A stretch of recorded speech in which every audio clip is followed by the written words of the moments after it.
On this episode, we discuss the topic of self-censorship in Thailand. So if you've ever written a tweet or a Facebook post, thought about it, and deleted it before posting, you'll understand this episode of the Bangkok Podcast.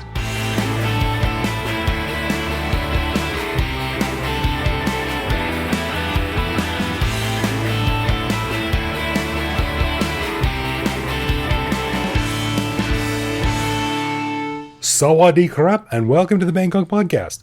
My name is Greg Jorgensen, a Canadian who came to Thailand in 2001 on a worldwide scavenger hunt to find the elusive frog that croaks when you rub a stick on its back, but I have yet to find one, and I'm still looking. You're not looking very hard, dude. And I'm Ed Knuth, an American who came to Thailand on a one-year teaching contract 21 years ago.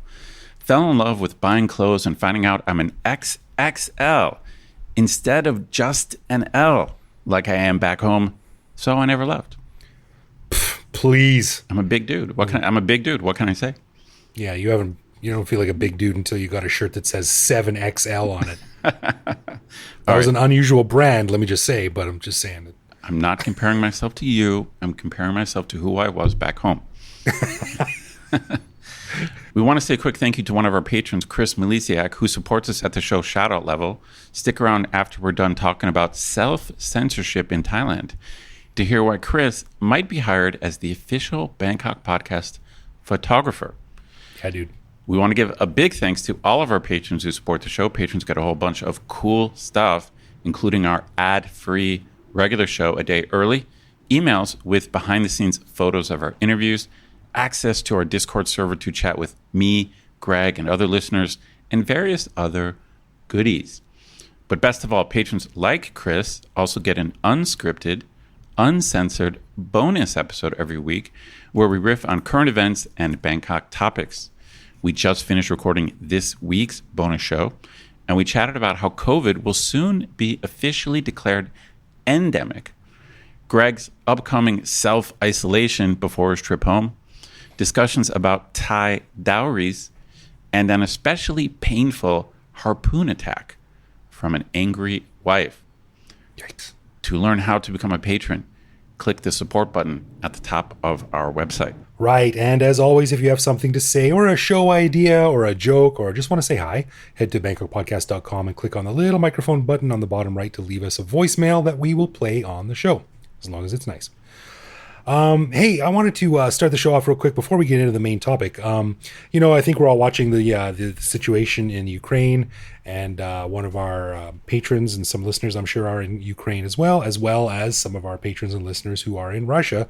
So I've been chatting with both of those, and it's a really terrible, sad, complex situation. But last week we did a show. We talked about how Thailand sort of had its first statement on the situation was pretty milquetoast and sort of like in between and didn't come down on one side or the other, and that led to the whole discussion of the show, which was Thailand's history of sort of choosing the middle path kind of thing. But we got a listener from our friend Maria, who lives in Moscow, and I thought it was interesting to read it. She said, "Thoughts on your last episode. As individuals, we were glad Thailand took a neutral position, as we hoped we could flee to there, but we failed to buy tickets in time, as well as possibly Ukrainians could, although most don't have access to this luxury right now. Thailand's neutrality might be a weak political decision, but it's beneficial for the lowest level of people involved. I'd like to spread the word as much as possible that A, clearly there's a war, but it may not be obvious from the outside, but local propaganda tries to cover this fact and even uses other words for it. And B, there are a lot of people in Russia who would never support these actions and who would never have voted for this government, but we can't really do anything to stop it. And C, we have friends and relatives in Ukraine, and many people do too." So, it was really interesting to get that from Maria, and it sort of just reinforces the fact that, Russian people are not the Russian government, and the sanctions and stuff hurt. Man, they hurt everyone. In this, for sure. Obviously, you have to have the most sympathy for people who are having bombs dropped on their head, but that doesn't mean those are the only people you can have sympathy for. And I have sympathy for everyone affected by the conflict, including Russian people who have to bear the burden of all these weird sanctions and having their own lives uprooted, and having I just right before the show I just happened to see something that Estonia has started blocking all Russian people from getting any visas to enter Estonia, just like banning Russians.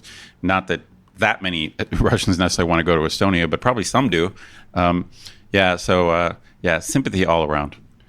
Yeah, it's a shit situation for everyone, but especially for people and our friends and our listeners who are in Ukraine or in Russia or in that part of the world and are feeling the effects or have people over there, friends and family. Man, I mean, we hope things get better. And Maria, thank you for writing in. It's great to hear from you and hear a real person talk about real issues, because for sure, we're over here being armchair opinionators and stuff like that. And if you can get over here, we certainly will welcome you with open arms. So anyone who can get here, we will welcome you. True dat. Yeah.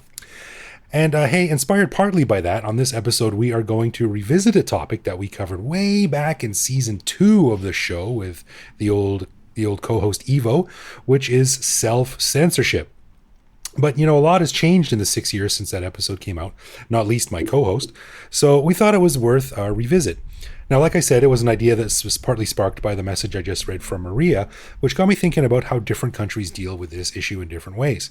Now, obviously, some places have it much worse than Thailand does, but still, if you live here, you do need to think about what you say publicly before you say it.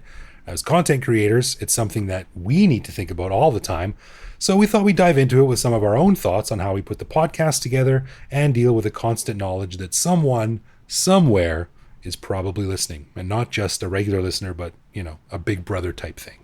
That's right. I kind of feel, when you had this idea for the show, I thought it was a good idea. I kind of feel it's almost that we have a duty to our listeners to let them know kind of what our policy is. So that's how I approach the show. I just feel like I want our listeners to know how in what ways we are limiting ourselves. Right. And to be honest, I was chatting with some of my friends back home about this, and the fact that I was even suggesting that there were certain things I couldn't talk about the show, for my American friends, I think it was a little bit shocking, because just Americans don't think that way. We just don't have to censor ourselves. Right. But to be honest, I don't feel like I do it too much. So I don't feel muzzled or anything like that. I don't know. How do you feel? I mean, I don't really feel muzzled, except in a few cases, which is the purpose of this show. So we want to make clear how we do limit ourselves. Although in general, I don't know, man. I feel pretty loose on the show. Like I don't feel like I'm muzzling myself too much. Like, do you?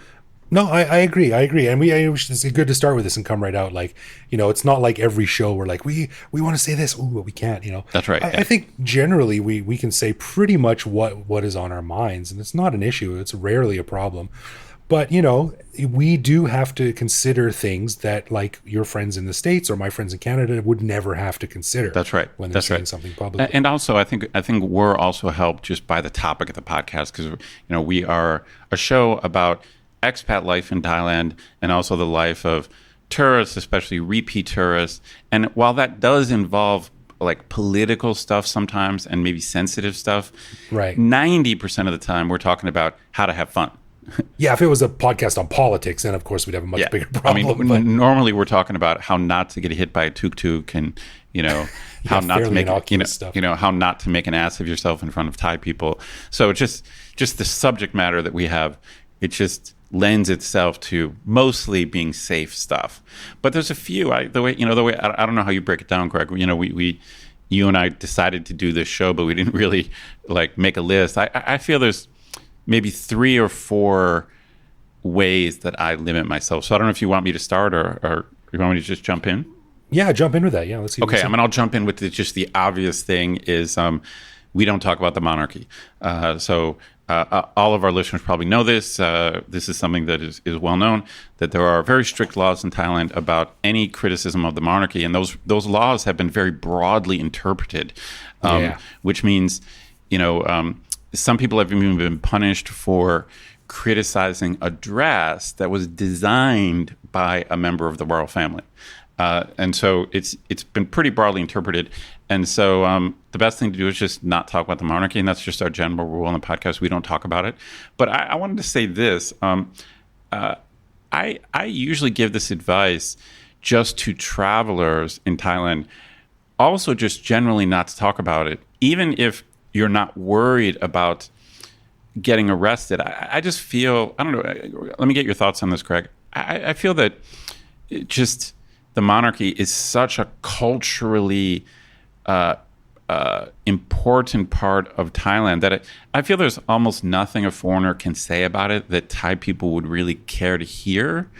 Maybe a Thai person might be really curious one day and ask, but I just think like it's one of those things, there's just kind of no reason to talk about it as a foreigner. That's just my take. So even not even talking about the podcast, like just I'm talking about in everyday life, even if you have a close Thai friend, or even a boyfriend or girlfriend or wife or husband, I just think it's, kind of not our business. Like that's just how I frame it. How do you think about it? Yeah, I wouldn't say it's not our business, but yeah, I agree with you. Just don't talk about it. If you're curious about it, read a book, read a website, whatever. Yeah. So I don't say either positive or negative things about it. So obviously I don't say negative, but I don't say positive things about it. I just don't talk about it. Yeah, it's interesting you brought that up because the original show we did, Evo and I did back in 2016, what sparked this idea back then was when King Rama IX passed away. Right. And we were going to do a show about why he was such an important figure in Thailand. Right. And we had written out the script, and it was very reverential, and it was not controversial at all. And it was very positive. But we were sort of like, maybe we should send this around to a few people. So I sent it around to a few friends who had been here for a long time. And the thing that tipped the balance was one of my buddies got back to me and he's like, yeah, there's nothing wrong with it, I don't think. But he goes, you know what? As foreigners, we don't need to have an opinion on everything. That's right. Yeah. I think this is the perfect example. I just don't talk about it at all. Yeah. Now I want to put an asterisk to this that I don't agree with these laws. Of course, I believe in free speech as just like a human right, but the bottom line is, I also believe in being a good guest, and when you live in Rome, you do as the Romans do, and I'm living in Thailand, and the way Thai culture works and Thai law works is that it's just not a topic appropriate for foreigners, and so I just abide by that. Like it's this is the whole central thesis of the show, right? I want to say this, but I'm not going to because I know that there's going to be repercussions. Yeah, but and this is especially weird for me too because I'm Canadian. We have a queen. We have a monarchy in Canada, right? And we can say whatever you grow up saying whatever you want about it. So it's a little bit of an extra bit of an adjustment for someone from like me. That's kind of the number one thing. So obviously we just don't talk about that on the show. Sometimes we get suggestions from listeners who, why don't you do a show about this? And sometimes it bumps up a little too closely to that topic. And I was like, are you crazy? No, we're not doing that. Yeah, that's right. That's right. For sure. Yeah. Now, I guess let's stick with the potentially political stuff for a minute. A related thing has to do with just criticism of the government or criticism of the military. And so this is not prohibited by Thai law, and we certainly do it. However, I have to admit and have to tell our listeners that my criticism is not as pointed as it would be if I were back home. So even though we do criticize, we tend to focus on things like the public relations of the Thai government and things like that. But we tend not to name the prime minister directly or name specific generals. And so I do feel like I am self-censoring a little bit. Whereas in the States, I would just name so-and-so is an idiot, and I just, you know what I mean? Yeah. So here, even though we do criticize the government, like I think we criticize the government a fair amount, we do, but it's not as, I would say it's not as pointed or focused as it would. It's not as vindictive. We're not going to set up a site like, so-and-so sucks.com or something like that, like we would back in the States. So you and I have had discussions before. I mean, you are a poli-sci guy and you're hugely into this, much more than I am. And in the past, you've suggested like, let's do a show on this, let's do a show on that. And I'm always like the the one pushing for like, I don't know about that, man. I don't feel comfortable talking about that. Not that I disagree. Like, I would love to do that. I would love to get into these details and debates and stuff. But I just know that like the potential negatives outweigh the potential positives. Yeah, I mean, you're right. I probably would like to get a little bit more into politics than you would, just because it's kind of my field. Yeah. I think there is a safe way to do it, but you're right. It is just a risk. And what I've discovered over the years is the foreigners in Thailand are just generally ignored. That's the general thing. The Thai government, they don't really care what foreigners say or think in general. Unless. Right. But then there's just something that happens, So if, the scenario would be that one of our listeners of a Thai person who might have certain political opinions, they just get annoyed by something we say. They just get annoyed like, hey, wait, who are these guys? Okay, I know they've lived here a long time, but they don't have the right to say that. So all we have to do is piss off the wrong person, and then they make a few phone calls, or they file charges, or they talk to their friend who's in the military, and then it's like the Eye of Sauron. Like in general, like the Eye of Sauron is just not on foreigners, and we can kind of get away with stuff. But the bottom line, as soon as that eye swings over and focuses on us, if they want to, they can find something to say that we broke this law or did that law. So that's why I tend to keep my criticism of the Thai government general and amorphous. I just say like, I'm not afraid to say the Thai government screwed this up. I do it all the time. But I just don't name people or name, especially not specific members of the military. You know what I mean? So just to be perfectly honest to our listeners, like we are self-censoring to some degree. Like I feel like my criticism is just more, I don't know what the right word is. It's kind of more diffuse. It's more vague. It's more vague. I got a great idea for the next podcast t-shirt. It's going to be you and me as Frodo and Sam, struggling up Mount Doom. Instead of carrying a ring, we're carrying a microphone in the Eye of Sauron. We're trying to avoid the Eye of Sauron, right? Yeah. But that's what it is. It's like you really, most of the time, they're just not paying attention to what we do. Right. But there is always that risk that somehow they're like, hey, who are these guys? And then they pay attention. It was a good metaphor using light, because like we say in English, right? You put a spotlight on this issue, or you put a spotlight on that. You can't do that here. It's more of a diffuse, warm glow that illuminates everything, but doesn't like focus on one guy. Yeah. So I would say so I am limiting myself in those two respects. And then for me, kind of maybe the third way that I think we might limit ourselves is not really political, but it's legal. And this has to do with the way defamation law works in Thailand. And the big difference is generally in the West, I'm assuming Canada is the same as the US and Britain. Generally in the West, if you criticize like a company or even a private person, because there's protection for free speech, as long as you're not being malicious, as long as you're not intentionally saying something false in order to damage them, as long as you're not making up lies in order to damage someone, in general, you have legal protection. Yeah. So you don't. You might be sued, but you could defend yourself. That you're not being malicious. You didn't have like a reckless disregard for the truth, or maybe, of course, if you can show that what you were saying was actually true, that is a defense. But that's not the way Thai law works. In Thai law, even if what you're saying is actually true about a private person or a company, even if it's actually true, you can be found liable for defamation if the court determines that basically you have no business like discussing the matter. So so there's a totally different kind of framework around speech. Like when I talk to my students about it, I say that Thailand kind of has a mind your own business culture. It doesn't have like a free speech culture. Like in a free speech culture, anyone can talk about anything they want. It's really not your business. It's like the bottom line is you could just talk about this company or that person or this person's marriage. Like just the culture is you're allowed to talk about whatever you want to talk about. And that's almost used as like a point of pride. Like, this is a right that is afforded to me, and I'm going to use it. I'm going to take advantage of it. That's right. And especially if you're saying, and especially if what you're saying is true, then you definitely have the right to say it publicly. Right, sure. But it's just Thailand's culture is different and their laws are different with respect to speech. And they have a more of a, even if you're saying something that's true, you don't necessarily have the right to say it. Again, I call it a mind your own business culture.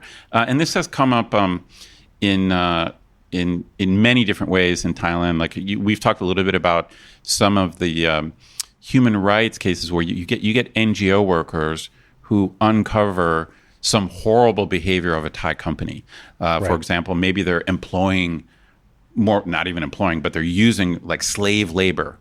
And some NGO worker uncovers this thing and they're being like an investigative reporter and they publish a story about, X company is employing like slave labor, but then that company sues the reporter and wins, even though it's true, even though the actual allegation is true. There's a long history of many names that a lot of the names escape me now. I'm sure our listeners can think of many off the tip of their tongue, but there's a long history of reporters and journalists who have uncovered the truth and have been run out of town. There's even happens to Thai people. There's that Thai police officer who sort of exposed the slavery and the fishing. That's right. The fishing industry, and he had to escape to Australia, and he's still there. And that's even right. Just in the paper, this was years ago now, and even in the paper the other day, I read a story about how they're like, yeah, he should just come back and go through the normal channels, which, Right. Yeah. Truth is just not an absolute defense here. But it even shows up in ways that are not political or have nothing to do with politics. So Greg and I think you and I have chatted about this a little bit, but even things like TripAdvisor reviews or online, sometimes you get these guests at Thai hotels and they write some harsh reviews of, a resort. A lot of times harsh reviews, they're a mix of opinion and fact. So if you didn't like a place, it's your opinion. But then a lot of times in the reviews, you make factual claims, like there were cockroaches in the sink or whatever. Sure. But in what happens sometimes is that Thai hotels will then sue the tourist or the expat for writing the review. And like I said, even if your facts were right, you won't necessarily win the case. Yeah, exactly. The example I always like to give is that, like, if I came out and said, hey, Ed steals money from his employer, you could sue me in Thailand, right, for defamation, and I could say, actually, I have proof. Here's video of Ed stealing money from his employer. That wouldn't matter. The court would say, well, you still made that information public. It's still damaged Ed's reputation, and therefore you're liable. It might not matter. Again, I'm not an expert on Thai defamation law, but I think they look at your intent and whether they think you were kind of over the top or being malicious. So I think with these resorts and these hotels, and I want to be clear, this is not a common thing, but it has happened, right? It has happened, and I think what happens is these hotels get pissed off when people write kind of extra harsh reviews, which in the West, like, hotels just have to put up with. It's just part of the game. And so sometimes when I read these stories, sometimes I kind of half side with the hotel because I feel like the person who wrote the review was really being a jerk, because sometimes it's the guest who's being the jerk, and they write like a super harsh review. They've got a vendetta against the pillow was too hard. Right. Okay. Yeah. It happens. Yeah. And so, but I think under Thai law, they, even if there were cockroaches in the sink, that doesn't mean you have to tell people never stay in this hotel. Like, they'll look at your intent, and if they think that you were trying to damage the hotel's business, then you could be found guilty, even if factually you were correct. Right. So the end result is, just to clarify, when I talk on the podcast, and I think Greg is the same way, we don't name companies directly. So when I bitch and moan and go on rants about a bank or maybe even a hotel, I do self-censor in the sense that I don't name specifically the companies that screw me over. Yeah, exactly. We're careful about that, mindful of it. You know, we've gotten pushback from the past. A few people, not a lot, but over the years, some people have called us sellouts or wussies or something like that, because a lot of people think that if you have a public platform like we do, which we're lucky enough to have, you need to be fighting the man. So, okay, that's good for you, but we decide not to do that. So they think that you're a sellout if you're not doing that. Fight the power, you know. Well, I would say I fight the men like in general, but I'm not going to pick specific fights. I'm just not going to do that. But yeah, but if I think something is bad, I'll say it. You know, like I said, I think I'm curious what our listeners think. I feel like we criticize the Thai government a lot, and we criticize Thai companies a lot. But like I said, we just don't do it as specifically. Yeah. I definitely don't do it as specifically as I would do back home. Right. And as a sort of an addendum, you can see on episode 37 of this season, we did an episode called Alcohol, Thailand's Favorite Boogeyman. But, you know, for the image, we had to use 2 blurred out glasses of lemonade. It's definitely not beer, Ed. It's lemonade. Right. But, you know, you can't show alcohol publicly. You know, it's not exactly the same thing. But, you know, I decided to self-censor that image because I knew that if someone took it the wrong way or someone got angry for some reason, it could cause problems. So that's what we did. Yeah, the bottom line is we have to follow the law even if we don't agree with it. You know, that's what it takes to if you want to live and stay somewhere for a long time with any type of security. You know, tourists should do the same thing. I mean, when you're here for a short time and you say or do something that's technically illegal, maybe the odds are in your favor that you're not going to get caught or you're going to dodge something. But it's just not smart because, you know, tourists do get busted like spray painting something stupid on a wall just on a whim. They have gotten caught and punished for that. Yeah. You know, so I mean, the worst thing that can happen, of course, they can go to jail or something like that if they do something really bad. But usually if they do something just sort of like a minor offense, they'll get deported or something, and that's the end of their vacation. Whereas, like you said, if you want to stay here long term, like us, we've got a lot invested in Thailand, you know, that's personally, financially, etc. So that's there's a lot to lose. Yeah. So yeah, for us getting deported would be significantly worse than for a tourist. Yeah, no doubt. And you know, you're not a big social media guy, but I am. So I mean, I'm all over Twitter. And I can't tell you how many times I've written a particularly sassy tweet and then I've read it and read it and reread it and reread it. And I'm like, you know, I don't need to say this. And I just delete it. Because again, the potential downsides are worse than any potential upside. Right. You know, maybe kind of the last thing I want to say just to make clear, at least in my case, because of my job, because I teach at a university and I teach politics, is that at least in my class, I get to make the argument for very broad free speech. So I feel like even though in order to follow the law, in order to have a life here in Thailand, in order to do the podcast, I must self-censor in a way that I don't agree with. Like, I don't think it's right that we have to do this. I at least do have this avenue in class where I can explain to my students who are all Thai, I can try to make the argument for why it's better to have very broad freedom of speech. So I get an opportunity to like say what I really believe, you know, at least in terms of what I think the law should be. So you're fighting the power from the inside. I am, in my own special way, in my own way. You know, when to get a new mattress, I rip the tag off. So we're both kind of rebels. Yes, I think you're right. We are really rebels at heart. Yeah, well, something to think about, everyone. You know, if you live here long term, you just, like Ed said, you know, when in Rome, do with the Romans. You got to abide by the laws. You don't have to agree with them, but you should probably follow them if you want to keep the waves from overwhelming your boat. True that. Yeah, all right. Hey, let's get into some love, loathe, or live with, where one of us picks a particular aspect of living in Bangkok, which we then discuss and decide if it's something that we love about living here, loathe about living here, or have come to accept as something that we just have to learn to live with no matter how we feel about it. Last time, Ed asked me what I thought about localized versions of fast food, so this week it's my turn. Now, Ed, this is a pretty specific one, and I don't imagine you've put much thought into this, and it's hard to have a loathe on this, but I want to hear what you think.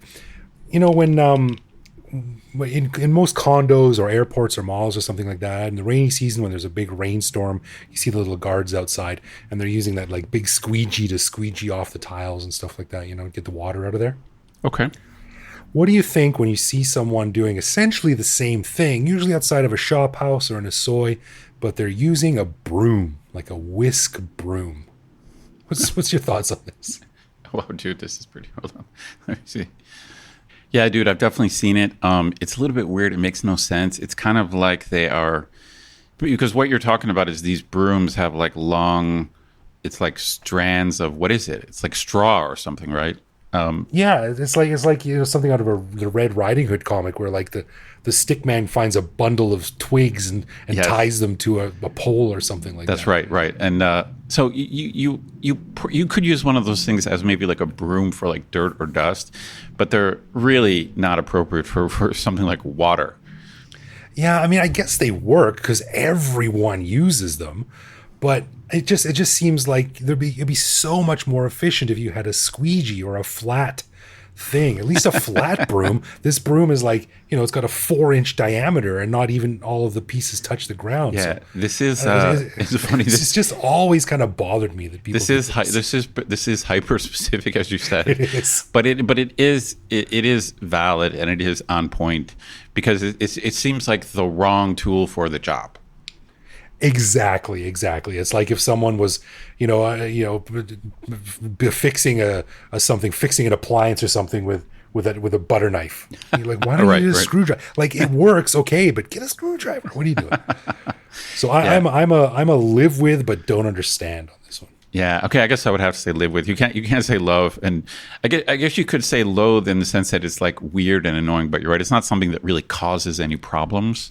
Yeah. But I guess you could love it as something like a quirky charm, but yeah, it's not. I don't think it's too charming. But it is one of those Thai quirks that just seems odd. That doesn't make sense. to our diseased Western minds. That's right. I guess we'll both have to live with then. I guess so. Yeah.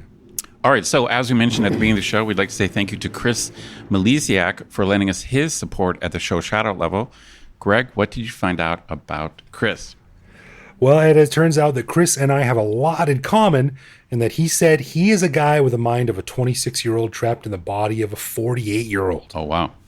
Which is exactly how I feel. I mean, I came to Thailand when I was 26, and I still feel about that age mentally. But I sure as hell do not feel that age physically. Well, your taste in movies is more like a 14-year-old, but I'm just saying. Hey, don't you get me talking about how awesome Top Gun is. It's the best movie ever made. So our friend Chris, he loves writing, he loves photography, he loves travel, he loves Thailand. Ed, that sounds like the makings of a travel website right there. Agreed. Yeah. So he and I shared some emails back and forth, and he says he has a job that pays really well, but he never really bought into the whole American dream thing. Save money all your life until you're old, and then if you can still get around okay, you can maybe enjoy yourself with the money you've saved. So he is saving all of his shekels right now, and later on this year, he's going to come to Thailand. What he's going to do is he's going to basically see what he thinks and if he can retire here. Nice. More power to him. I think that's great. He says, I want to immerse myself in a new culture, learn some language and traditions, meet new people. So the Thailand trip I am planning is more of a scouting mission to see if I fall in love with the country, if I could see myself living there. Everything points to yes so far. Well, except the humidity, but I will have to learn to live with that. Well, no, this is great. I mean, I think our podcast is perfect for him because I think we really like lay out all the pros and cons. Like there's definitely plenty of cons, and I think a guy like him who's doing his research, doing a scouting mission, he should become aware of the cons. And obviously, it works for some of us, so hopefully, it'll work for him. Yeah, I think he's doing great, and he said he's got a love of photography and stuff like that. That's why we're going to hire him as our official photographer. Cool. Follow us around when we walk down the street and stuff like that. Make people. That's right. I mean, I think we can both agree. You and I are Instagram friendly. Maybe from the back or the side, maybe not from the front, but it's funny because he's coming here to retire.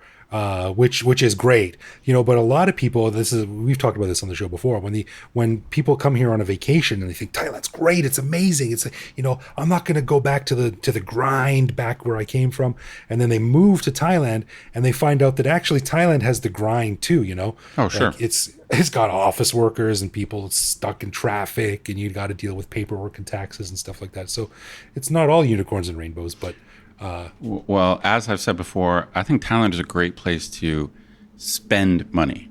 I'm not sure this is not a great place to come, I think, to make money. It's possible, but it sounds like he's already made his money, so he might be on the right time and place to come here. I think our friend Chris is going to have a great time. So thanks for the support, man. Let us know when you're here, and since you're going to be flush with that retirement money, maybe you can buy us some beers. That's right. Yeah, I agree. I agree with that sentiment. Thank you, Chris. Yeah. Thanks, man. All right, a final thanks to all of our patrons who support the show. Patrons get a ton of cool perks and the warm, fuzzy feeling knowing that they're helping support the show. Find out more by clicking support on our website. And connect with us online. We're Bangkok Podcast on social media, bangkokpodcast.com on the web, or simply bangkokpodcast@gmail.com. We love hearing from our listeners and always reply to our messages. Totally Magodally. You can also listen to each episode on YouTube. You can send us a voicemail through our website that we'll feature on the show, or even reach out to me directly on Twitter where I am BKKGreg. So thanks for listening, everyone. Take it easy, and we will see you back here next week. Absolutely.